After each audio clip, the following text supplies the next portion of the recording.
წყალილტვა გაქრა სიზმრებრივ ჩქარად ის დროება, როდესაც ჩვენ გვეგონა, რომ ჩვენი ძლივს აღდგენილი დამოუკიდებლობა ახლა მაინც იქნებოდა სამარადჟავო, მარადიული. 2008 წლიდან ჩემი აზრით. არა, მეც ახლა ცოტა არასწორად ვამბობ. 92 წლის იანვრის დასაწყისიდან, მოდი ასე დავიწყებ თქვენის ნემართვით.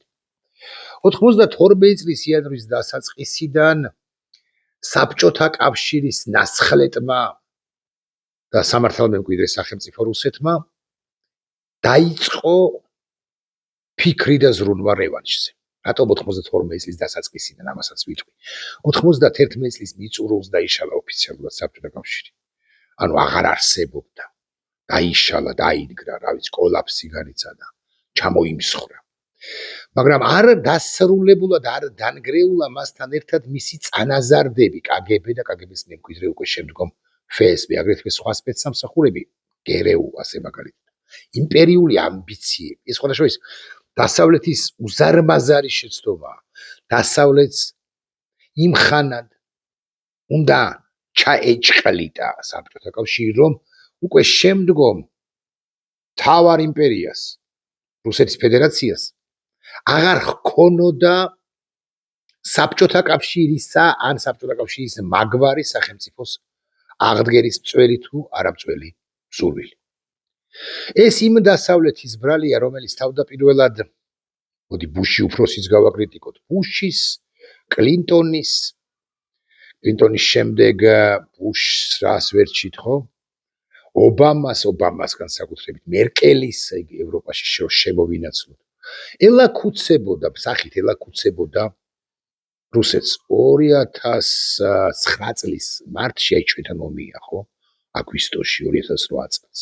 6-7 თვის თავზე ოვალურ კაბინეტში თვენახევრის წინ შესულმა ბარაკ ობამამ საკუთარი სახელმწიფო მდივანი ჰილარი კლინტონი შვეიცარიაში გააგზავნა, იქ წააღებინა რაღაც ესეთი მოწყობილობა წარწერით, წითელი ღილაკუკებით და წარწერით reset, ხო, restart, ხო, გადატვირთვა პოლიტიკისა, ლავროვს თითი დააჭერინა, რომ აი ჩვენ აღარ გვაქვს პრობლემა. 2008 ჩვენთან ომს მოჰყვა 2014 ამ რეზეტის პოლიტიკასაც, გადატვირთვის პოლიტიკასაც მოჰყვა 2014 ყირიმი. კი უკრაინელებმა მაშინ წინააღმდეგობა არ გაუწიეს, სხვათა შორის არ გაუწიეს ხსენებული ობამას მოთხოვნით. არ გაბედოთო. ჩვენ ახლა კარგი ურთიერთობა გვაქვს. დაუბრუნდეთ 90-იან წლებს. 90-იან წლებში დასავლეთმა რა არ აპატია უკვე მოძლიერებულ რუსეთს, რომელიც აკი გითხარით, რევანშზე იყო ორიენტირებული. რევანში უნდა საბჭოთა კავშირის აღდგენა. მეტი და მეტი თბილი და ტკბილი ურთიერთობა კი არა საბჭოთა ყოფილ რესპუბლიკებთან, არამედ მათი მოხელთება, მოიღლიავება საქართველოსი მათ შორის. ამას მოჰყვა 92 წელს ის პროვოკაცია, რომელიც დაგვიგეგმეს აფხაზეთში და ცხინვალის რეგიონში 27 სექტემბერს 93-ისა დავკარგეთ აფხაზეთი დროებით. რასაკვირველია, ამის შემდეგაც არ გაჩერებულა რუსეთი. ესეთში შევედით, მაინც დაიწყო ჩვენი განაგრძო, ჩვენი დანგრევა. და რა არ გააკეთა, რომ ჩვენ სახელმწიფო აღარ გქონოდა. ასეა. ასე რომ დასავლეთის ბრალიც არის, თუ გულახდილები ვიქნებით, ის რაც ჩვენ გვჭირს, ჩვენ და არა მხოლოდ ჩვენ. მხოლოდ 2022 წელი. 2022 წელს კიევის განხორციელებული თავდასხმა, მთელ უკრაინაზე განხორციელებული თავდასხმა, შტურმი, ოკუპაციის მცდელობა უკრაინისა გახდა დასავლეთის სხვათა შორის არა ეგრევე ყურის შებერტყვის, ანუ ყურის გამოწმენდის და ახმამაღლების საბაბი და მიზეზი. თავიდან სხვათა შორის დაიწყეს დასავლელებმა ამგვარი ბაზარი. 500 ჩაფხუტს მივცემთ უკრაინას. აი 500 ჩაფხუტი რა ჯანდაბად სჭირდებოდა. მას სჭირდებოდა უკვე მაშინ იარაღი უსაზღვრო რაოდენობით რომ გამკლავებოდა, უსაზღვრო რაოდენობით იარაღი არ მისცეს დროთა განმავლობაში 23-ში, 24-ში, რაც მისცეს, იმითაც გაუკლავდა უკრაინა რუსეთს. მოკლედ ეს და ამგვარ მდგომარეობაში ვართ. რუსეთს უნდა საბჭოთა კავშირის დღევანდელ რუსეთს 22 წლის შემდეგ განსაკუთრებით ყველა ზღვარს რომ გადავიდა იმ რუსეთს და მის ლიდერს უნდა საბჭოთა კავშირის აღდგენა. ყველა სახელმწიფო 12 რესპუბლიკას, არა 11 რესპუბლიკას გულისხმობ, ანუ ბალტიის სახელმწიფოები და რუსეთი უშუალოდ გამოვაკელით. გარკვეულწილად უნდა ემზადებოდეს იმისთვის, რომ წინააღმდეგობა დაახვედროს. წინააღმდეგ შემთხვევაში ხალხო სახელმწიფო აღარ იარსებებს. წინააღმდეგობა დაახვედროს რუსეთს. ყოფილ საბჭოთა კავშირში შეიძლება სხვაც, მაგრამ ორი განსაკუთრებით იმგვარი ქვეყანაა, რომელიც წინააღმდეგობას რუსეთს არ ახვედრებს. არ ძლიერდება საკუთარ ინსტიტუციებს, მათ შორის შეერაღებულ ძალებს არ აძლიერებს და თითქოს თანახმაა, თითქოს კი ნამდვილად რომ რუსეთის ფლობელობის ქვეშ, პატრონობის ქვეშ იყოს. და იმაზეც კი თანახმაა, როგორც ჩანს, ასე ეთყობათ კოჭებში, რომ თუ საბჭოთა კავშირის აღდგენა გამოცხადდა სხვა სახელმწიფოების დასაკვირველია, ესენი პირველი მიეტენონ იმ საბჭოთა კავშირში, რომლის ლიდერიც დასაკვირველია ისე და ისე რუსეთი იქნება და აქვე გეტყვით. თუ ამგვარი ერთგვარი კონგლომერატი შეიქმნა, მაგ შემთხვევაში აუცილებლად ექნება ამ კონგლომერატს საერთო ინსტიტუციები. ან ერთობლივი თუ გდებოთ ასე ვიტყვი ინსტიტუციები. მაინც საერთო უფრო სწორი სიტყვაა, ასე მაგალითად შეხსენებული შეერაღებული ძალები. და შეერაღებული ძალები იქნება ანუ ამგვარი, რომ ქართველი იმსახურებს სადღაც ვლადივოსტოკში, ან ვლადივოსტოკელი იმსახურებს საქართველოში. ის აქეთ, ეს იქით. და საჭიროების შემთხვევაში ვლადივოსტოკელს ნაკლებად მოჰკიდებენ ხელს, რომელიც აქ მსახურობს. აი აქაურს, რომელიც იქ მსახურობს, გადაიცვლიან მაგალითად უკრაინის წინააღმდეგ პარტიზანული ომში ან სირიაში თუ ახლო აღმოსავლეთში საკუთარი პოზიციების გაძლიერების ამბიცია კვლავაც გაუჩნდება რუსეთს და გაუჩნდება, როცა იქნება მაშინ. იმიტომ რომ თუ იმპერიული არ არის რუსეთი, რასაკვირველია, ამ შემთხვევაში საერთოდ არ არსებობს. და თუ ის გადარჩება კვლავ ამ შემთხვევაში ხოთაშორის დასავლეთის მეოხებით, ძალისხმევით. ანუ თუ დასავლეთი ახლაც დაინდობს მას და არ ჩაკლავს მას, რაც ასევე გარკვეულ რისკებთან არის დაკავშირებული პარემ თქვათ, მათ შორის ჩინეთის რისკთან, იმიტომ რომ ჩაკლა ნიშნავს იმას, რომ ჩინეთი იღებს რუსეთის ტერიტორიის, დღევანდელი ტერიტორიის მნიშვნელოვან ნაწილს ფიზიკურად იღებს. და ძლიერდება და შუბლს უნდა მიადონ დასავლეთმა და ჩინეთმა ამ შემთხვევაში და აქ მაინც ბუფერია რუსეთის სახით. მოკლედ, თუ ამგვარი ვითარება ჩამოყალიბდა და რუსეთი არ ჩაკლეს, როგორც სახელმწიფო, და ამის ალბათობა მაინც დაბალია, ჩაკლავენ ბოლომდე, ამ შემთხვევაში რუსეთი გარკვეული პერიოდის შემდეგ მოფერიანდება და ახლო აღმოსავლეთზეც განაცხადებს პრეტენზიას, ხო, რომ არ დამავიწყდეს. ესე იგი 12 რესპუბლიკიდან ყველა არა, მაგრამ ბევრი არ მიბობხდება. ყველა არ მიბობხდება, მაგრამ რამდენიმე მიბობხდება. მაგალითად, მიბობღებულია უკვე ბელარუსი და საქართველოს მიბობღების გზაზე არის კი არა, აი პრაქტიკულად ყველა წითელი ხაზი არის, ყველა რუბიკონი გადალახული აქვს საქართველოს დღევანდელ ხელისუფლებას. იმდენად ასუსტებს ქვეყანას და მის ინსტიტუციებს საქართველოს დღევანდელი ხელისუფლება, რომ რუსეთს ერთი შეძახილი დასჭირდება საიმისოდ, რომ საქართველოს ხელისუფლება აკანკალდეს და შესაბამისად ერთობლივ სახელმწიფოზეც კი მოუწეროს მას ხელი. ამ პირობებში ბუნებრივია ჩვენ ვკითხულობთ რა გადაგვარჩენს. რუსეთმა 2008 წელს ამ ანალიზით დაუშვა ერთგვარი შეცდომა, როდესაც მან პაწაწკინტელა საქართველოს შემოუტია. იქნება და მაშინათვე სჯობდა, ვინც ის და ესეთი აზრიც კი ტრიალებს რუსი იმპერიალისტების არანათელ გონებაში, რომ იქნება და მაშინათვე სჯობდა, რომ უკვე მაშინ უკრაინა აეღოთ. მით უფრო რომ უკრაინაში არ იყო ჯერ მოსული იანუკოვიჩი 2008-ში, მაგრამ 2 წელიწადში ეს ხსენებული იანუკოვიჩი მოდის. და იანუკოვიჩი კი ნამდვილად არ გაზელენსკდებოდა. პოროშენკოს კი არ გაზელენსკდებოდა, თლად გულახდილებით თუ ვიქნებით. და იანუკოვიჩი, რომელიც 2014-ში ღირსების რევოლუციის შედეგად მოიცილა უკრაინელმა ხალხმა და ამის შედეგად დაიწყო უკრაინის ფორმა, როგორც სახელმწიფოს ფორმა ქმნადობა, იმ ხანად უკვე ძლიერი იყო 2008-ში და გაძლიერდა საერთო ლიდერი გახდა უკრაინისა, სამარცხვინო ლიდერი 2010-ში. მოკლედ გადაედო 2 წლით 2010 წელს შეეტია უკრაინისათვის უკრაინა უკვე მოხელთებული იქნებოდა, თუ მოხელთებული იქნებოდა, ყველა მიუბობღდებოდით. მაშინდელი აზერბაიჯანიც არ იყო ისეთი ძლიერი, როგორიც ახლა ალიევის სახელმწიფო. სომხეთი ხუმიბობდებოდა ჩვენთან ერთად და ჩვენზე წინ. ბელარუსი მაშინაც და ახლა შიგნით იყო და ახლაც შიგნით არის.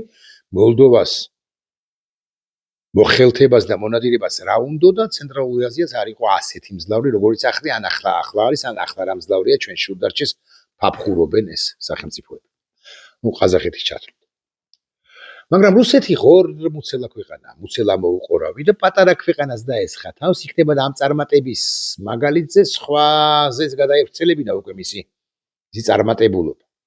საქართველოს მიმართ ბოღმაც ჰქონდა, თუ გულახდილები ვიქნებით, გასული საუკუნის 80-იანი წლების მიწურულიდან 90-იანი წლების დასაწყისიდან ახსოვდა და ახსოვს რუსეთის FSB-ს, პირველ ყოვლისა KGB-ს მემკვიდრეს, და ყველა სპეცსამსახურს და კრემლს, რომ საქართველო იყო პირველი ქვეყანა, ვინც ამ სიტყვას ხშირად ვიშველიებ ხოლმე ხელუღმა ტყლაშან და აარტყა რუსეთს 80-იანი წლების მიწურულწელს და 90-იანების. ანუ პირველი იყო, ვინც გავიდა საბჭოთა კავშირიდან, ერთ-ერთი პირველი. ეს ბოღმა აღრჩობდა და კი ამიტომაც სჭირდებოდა რუსეთს სწორედ საქართველოს დასჯა. აი ეს არის ერთ-ერთი ახსნა იმისა, რატომ არ შეუტიეს უკრაინა მოიტოვეს, ჯერ საქართველო განსაკუთრებული წინააღმდეგობის გამწევი ქვეყანა და მის მიერ საზიზღარად შეფასებული ქვეყანა უნდა დაეფლიტათ. ვერ დაფლიტეს. ამდენი სოფელი დავკარგეთ, ამდენი ჯარისკაცი დავკარგეთ, ამდენი ტოლვილი ყავს, ამდენი უბედურება ვიწვიეთ და 2008 წლის ომის ტკივილებში ვცხოვრობთ ახლა ჩვენ, ახლაც ვცხოვრობთ, მაგრამ რაღაცა თბილისის თავზე ვერაფრიალდა რუსული სამფეროვანი დროშას შესაბამისად საქართველოს როგორც ქვეყანა არ დამარცხებულა. არ დამარცხებულა. ომის მდგომარეობა აკითხავთ არის ახლაც ვიდეო ბლოგი გამოქვეყნდება ჩემი საღამოს, რომელიც უფრო თავდასხმის უწყებაში მიმდინარე პროცესებს და კორუფციის ფაქტებს ეხება, მაგრამ იქაც აი ამას ვახსენებს სწორედ. ჩვენი დროშა ფრიალებს ამაყად ფრიალებდა და ამაყად და ახლა ამაყად რა მოგახსენოთ, მაგრამ ფრიალებს ჩვენი ქვეყნის თავს. უკრაინაშიც ფრიალებს უკრაინის დროშა კიევში და კიდევ ბევრგან. მაგრამ 2014-ში ვინცის და რუსეთს უნდოდა რომ გაეწია უკრაინას წინააღმდეგობა, ამერიკელებმა ჭკვიანურად განსაზღვრეს, რომ არ უნდა შეწინააღმდეგებოდა უკრაინა, არ ვიცი. ტრამპი ყოველ შემთხვევაში დღეს ზელენსკის პასუხობს კი არა, საყვედურობს და ეუბნება, რომ მაშინო იარაღიც არ ისრულეთო თქვენო. ტრამპის პირველი კადენცია 2016-ში იწყება და ისი თქვენ რომ ჭაველინს აძლევს უკრაინას. ემანდ რომ უკრაინელებს კიდე დაესხას თავს, ანუ 20-ის ჩათვლით და ტრამპს ხო იმედი აქვს, რომ 20-ის გაიმარჯვებს და ეხლაც ამბობს 20-ში გავიმარჯვა. 20-ში ტრამპმა გაიმარჯვა თუ არა, არ ვიცი, 22-ში ბაიდენის პრეზიდენტობისას რუსეთი სწორედ უკრაინას დაესხა თავს. იქაც ჰქონდა იმედი რუსეთს, რომ ძალიან მალე მოამთავრებდა ამ ამბავს 3 დღეში, 4 დღეში, 3 კვირაში მაქსიმუმ. არა, 3 კვირა არც არავის უხსენებია. მაგრამ უკვე მარტის დასაწყისიდან რუსეთმა დაინახა, რომ დასავლეთმა ამ ანალიზის თანახმად ყოველ შემთხვევაში შეიტყუა ის ბუჩაში და მერე დაადუღა. შეიტყუა ხოსტომილში და დაადუღა. შეიტყუა ირპენში და დაადუღა. მერე ხერსონის ამბები, ხარკოვის ამბები, მანამდე ხერსონის ამბები რა არ გახსოვთ, მარიუპოლი გახსოვთ. გახსოვთ ცალკეული გმირობები, ხო? Deep State კი არ აგმირებდა ვინმეს, ანუ გლობალური ომის პარტია დასავლეთი. არამედ უკრაინელებმა გამოიჩინეს საოცარი სიმამაცე. და აი აქ პირდაპირ მნიშვნელობით რუსეთს წარმოვიდგინოთ აქვს ყელი, რომელიც შედეგადაც უნდა გადასანაცვლოს სახელმწიფოები, აი აქ გაეჭირა რუსეთს 40 მილიონიანი უკრაინა. 40 მილიონიანი უკრაინის გაჭირვა კი ნიშნავს, ხელში გაჭირვა კი ნიშნავს იმას, რომ ის ყაზახეთიც და ის აზერბაიჯანიც გათამავდნენ. მიხვდნენ, რომ რუსეთი ვერ იგებს, ვერ იმარჯვებს ამ ომში და აი დრო იხელთეს. აზერბაიჯანმა ამასობაში სომხეთს შეუტია. ისტორიული მისი, ასე ვიტყვით, ისტორიული მისი ტერიტორიები დაიბრუნა. სომხეთს შეუტია რა აზერბაიჯანმა და დაიბრუნა რა ისტორიული მისი ტერიტორიები. გაძლიერდა თურქეთთან ურთიერთობები, განამტკიცა და ახლა უკვე საერთოდ ამერიკელები შემოიყვანეს სომხებმა და აზერბაიჯანელებმა რეგიონის 2/3-ში. ანუ ეს მარტო ბიზნეს ინვესტიცია კი არ არის, ეს რაღაც ტრიპი, ტრამპის გზაბშვიდობისა და კეთილდღეობისა, თვის რაღაც NVIDIA-ს ქარხანა სომხეთში, არა. ეს არის აგრეთვე ძალიან მნიშვნელოვანია ინვესტიცია უსაფრთხოებაში. ამერიკული ინვესტიციებია და უნებრივია მას თავდაცვისა და უსაფრთხოების კომპონენტებიც გაჰყვება. ხო, ვერ გარისკევს ამერიკა იმას, რომ ასე მიატოვოს, შეატოვოს რუსეთს ეს ტერიტორიები და ემან რევანშის შესაძლებლობა მისცეს. საქართველოს რომ ჩამორჩა ამ ამბავში, ხო? აღარც ვიტყვი, აბაზე აღარც ვილაპარაკებ, იმიტომ რომ ბიზინა ივანიშვილის გამოისობით და წყალობით რაში არ ჩამოვჩით ჩვენ. რა კატასტროფაში არა ვართ, რა ჯოჯოხეთს არ გავდივართ. თუმცა ვიბრძვით. ოპლა რომ ცოცხლობთ, ეს უკვე მაგარი ამბავია, იმიტომ რომ არნახულად გვიტევს ჩვენ დღეს რუსეთი და რუსეთის სახით ბიზინა ივანიშვილის სახით რუსეთი ხო ეს ჯობს ალბათ ჩამოყალიბება. კარგით, ისევ უკრაინაზე გადავიდეთ. უკრაინა გაეჩხირა ყელში და ფსბ-ს, რომელიც ლამობდა საბჭოთა კავშირის აღდგენას, სხვა სპეცსამსახურებს, კრემლს, მოსკოვს, პუტინს, განსაკუთრებით შლეგს, განსაკუთრებით არაადეკვატურს, ორეულები რო ხავს 2-3-1, რა ვიცი, ვიღაცა ვალდაიში რო იმალება, ვალდაიშიც რო აღარ იმალება, რაღაცა საშნელი ტიპი რო არის, ამას ფიხის ეს პუტინი მიხვდა, რომ ძიმე მდგომარეობა აქვს მას. ეს არ ნიშნავს იმას, რომ რომელიმე შემთხვევაში პუტინი უკან დაიხევს. არა, ვიდრე SVO-ს ფარგლებში დასახულ ამოცანებს არ მივაღწევ, უკან არ დავიხევო. ამასაც ამბობს და მისი პაჟები, ასე მაგალითად ლავროვი, ამბობს, რომ როგორ შეიძლება ფაშისტური რეჟიმის შენარჩუნება, აი ჩვენს წინაპრებსო, ბებია-ბაბუები, მეორე მსოფლიო ომში მონაწილეები, დიდ სამამულო ომში მონაწილეები იგულისხმებიან. გერმანელები ბოლომდე რომ არ ჩაეკლათ, ეს ხომ ისტორიული სირცხვილი იქნებოდა. ანუ გადასახედი, თვალსაწიერი და გადასახედი რუსებს ამგვარი აქვს. ბოლომდე მიდიან ისინი. და რაც უფრო წინ მიდიან, მით უფრო უკან იხევენ. ანუ რაც უფრო ხშირად ამბობენ, რომ აი ხა ჩვენ გავიმარჯვებთ, რაც უფრო შორს მიმავალი გეგმები აქვთ, მით უფრო მარცხდებიან. ხვალ რო გააფორმოს რუსეთმა არასწორი სიტყვა, გუშინ რო გაეფორმებინა რუსეთს სამშვიდობო ცეცხლის შეთანხმება, ხო, ვინც ის და ის ინდულგირებული იქნებოდა მსოფლიოს თვალში გარკვეული პერიოდის შემდეგ, მას სანქციებსაც მოუხსნით 5 წელიწადში, მაგრამ 5 წელიწადში. აი, გუშინ ცხადია პირობითად ვამბობ, რაღაი არ გააფორმა, რაღაცა არანაირი შვიდობიანობა არ გამოასხივა რუსეთმა, პუტინმა, მისმა ხელისუფლებამ ზოგადად ამ ქვეყნისა. ხო, ამიტომ დასავლეთს მკვეთრად გადაწყვეტილი რომ დასაჯოს ის. დასაჯოს და განსაჯოს და დასაჯოს. როდის დასრულდება ომი არ ვიცი. ამაზე პასუხს ვერავინ გაგცეთ. მე კი მithქვამს და ეხლა გავიმეორებ, რომ 28 წლის 28 წლის ნოემბრის ბოლო უკიდურესი პერიოდია. ტრამპი, არ ვიცი ღრის თუ არა კენჭს მორიგჯერზე, გვარიერად შებერებული იმ ხანად მით უფრო ან 2 წლის თავზე დონალდ ტრამპი, მაგრამ ის კი ვიცი, რომ ვინც არ უნდა იყაროს კენჭი, მას არ უნდა დარჩეს პრობლემები, რომლებიც დღეს და ახლა მთელ მსოფლიოშია, არა მხოლოდ უკრაინის ურთიერთობაში. მოკლედ, რუსეთი უნდა დაინგრეს. ეს არის ერთ-ერთი კონცეფცია, ერთ-ერთი მიდგომა. და ვინ დაანგრევდა უკრაინის გარდა რუსეთს? ვერც ვერავინ. აი კვლავ ვიტყვი, იმ ხანად 2008-ში რომ შეეტიათ უკრაინისათვის, იქნებოდა უფრო წარმატებულების კი ყოფილიყვნენ. მაგრამ უცელა მოუყურავებს პატარა საქართველოს ბოღმა ჰქონდათ. ამბავიც ეს არის. ეს ყველაფერი კი წარმოვთქვი იმის გამო, რომ დღეს 24 აგვისტოა. 24 აგვისტო კი არ არის პატარა ამბავი. 24 აგვისტოს უკრაინელებმა დამოუკიდებლობა აღიდგინეს 91 წელს. აგვისტოს დასაწყისში ბევრჯერ ვისაუბრეთ და ახლაც გაკვირით ვისაუბრებ. პრეზიდენტი ბუში უფროსი სტუმრობდა კიევს, რადას. იქ ისიც რა უთხრა, რომ გავამარტივო. თქვენო უნდა როგორღაც გორბაჩოვის რეფორმებს უნდა დახვეთო. უკრაინელებმა შუხური ატეხეს ჩხუბი და თქვენს რომ არა, არავითარ შემთხვევაში არ გვინდა ჩვენ SSR-ში ყოფნა, საბჭოთა კავშირში. და აკი არ დარჩნენ კიდეც დაბომბეს მერე წერილებით თეთრი სახლი, ოვალური კაბინეტი. 2-3 წერილი წაიკითხა კიდეც პრეზიდენტმა ობუშმა ნოემბერში, არ მინდა შემეშალოს 19 ნოემბერს და ესე იყო სხვა ისტორიაში ცნობილი და ბრძანა რომ თუ დეკემბერ კვირაში რეფერენდუმი იყო, იქ პირიქით მოხდა, რომ ჩვენთან ხო ჯერ რეფერენდუმი იყო და მე დამოუკიდებლობის დღე და იქ იყო ჯერ 24 აგვისტო და მერე რეფერენდუმი 2 დეკემბერს თუ არ ვწდები და არ ვწდები.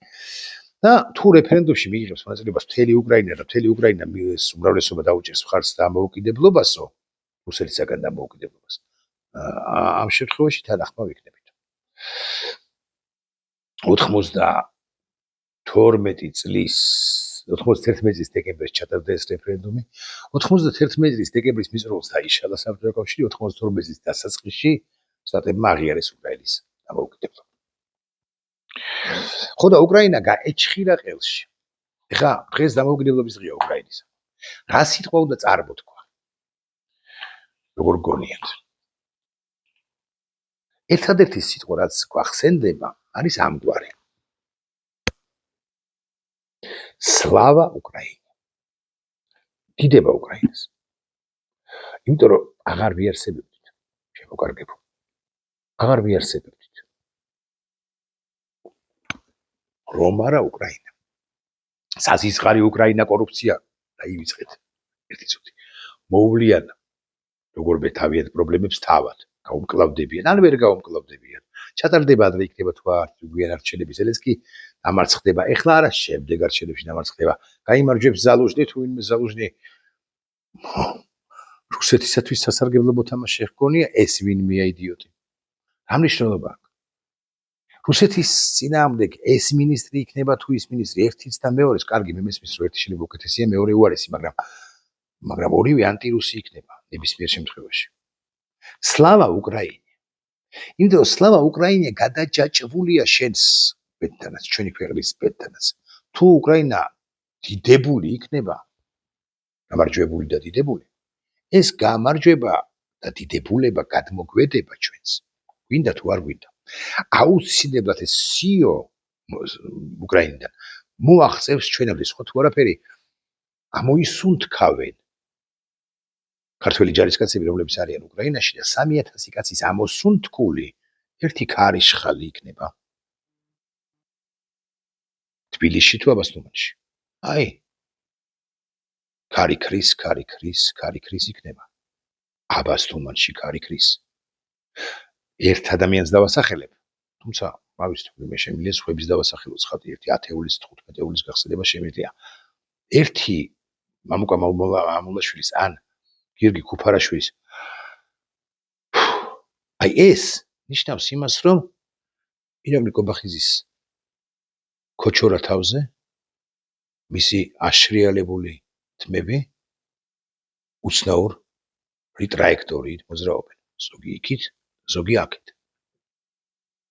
და შიშსაც უფრო დიდი თვალები ექნება. სლავა უკრაინა. გეროям სლავა.